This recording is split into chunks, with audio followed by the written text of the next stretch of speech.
Okay, part two. We reassembled this guy in here. We put these guys in.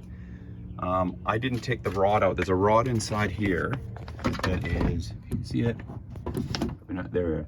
That rod, I flipped the orange up and I tried to get it out from the top. In the end, I just sort of left it in place dangling. And what I did is when I removed this assembly, when this came loose, I just basically dropped it down and took it away, did the work I needed to do on it, which you saw in the first video, and then I brought it back up, made sure, because it's a push down. So as you pull the handle up here, the rod pushes down on it. So that seems to be, well, it is working because I could close the door. I did a test, I could close the door.